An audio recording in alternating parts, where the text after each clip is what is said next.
கர்த்தருடைய பரிசுத்த நாமத்திற்கு ஸ்தோத்திரம் உண்டாவதாக. கர்த்தராகிய இயேசு கிறிஸ்துவின் நாமத்தில் உங்களுக்கு கிருபையும் சமாதானமும் உண்டாவதாக. இந்த நாளுக்குரிய தியானத்திற்கான தேவ வார்த்தை 1 கொரிந்தியர் அதிகாரம் 6 வசனம் 7.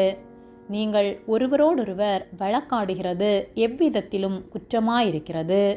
அப்படி செய்கிறதை விட நீங்கள் ஏன் அநியாயத்தை சகித்து கொள்கிறதில்லை? ஏன் நஷ்டத்தை பொறுத்து கொள்கிறதில்லை?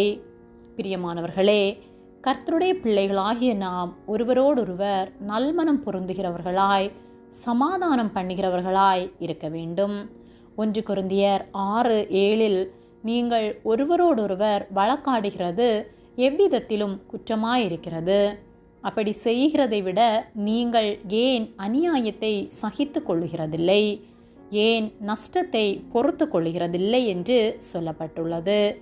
நாம் மற்றவர்களோடு கூட வழக்காடுவோமானால் அது குற்றமாயிருக்கிறது என்று வேத வார்த்தை சொல்லுகிறது. நாம் அநியாயத்தை சகித்து கொள்கிறவர்களாய் நஷ்டத்தை பொறுத்து கொள்கிறவர்களாக இருக்க வேண்டும்.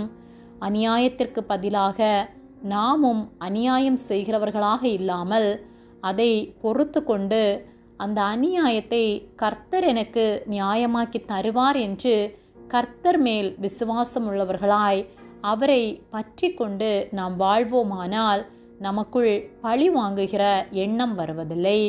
நமக்கு ஏற்படுகிற நஷ்டத்தை நாம் பொறுத்து அந்த நஷ்டத்தை இரண்டத்தனையான ஆசீர்வாதமாய் கர்த்தர் மாற்றுவார் என்ற விசுவாசம் நமக்குள் இருக்குமானால் நாம் எல்லாவற்றையும் பொறுத்து கொள்வோம்.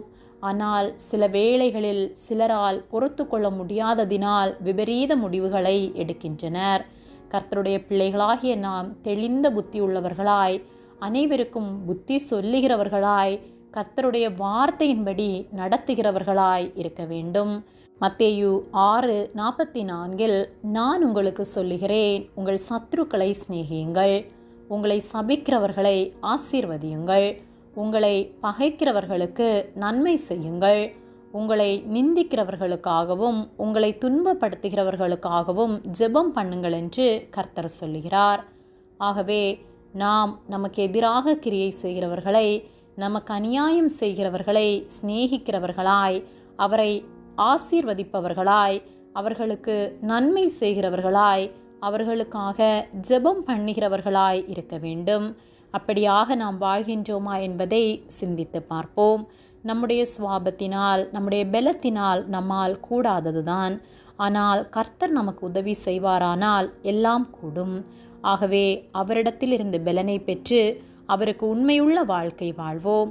கர்த்தர் நமக்கு உதவி செய்து நம்மை ஆசீர்வதித்து நடத்துவார். ஆமேன். ஜெபம். எங்களை அதிகமாக நேசித்து வழிநடத்தி வருகிற எங்கள் அன்பின் பரிசுத்த பிதாவே, இந்த நாளையும் நாங்கள் காணும்படியாக நீர் எங்களுக்கு ஜீவனை தந்த உம்முடைய அன்பிற்காக நாங்கள் உமக்கு நன்றி செலுத்துகின்றோம். இந்த காலை வேளையிலும் உம்முடைய சத்திய வார்த்தைகளை நாங்கள் தியானிக்கும்படியாக நீர் எங்களுக்கு தந்த இந்த நேரத்திற்காக நாங்கள் உமக்கு நன்றி செலுத்துகின்றோம்.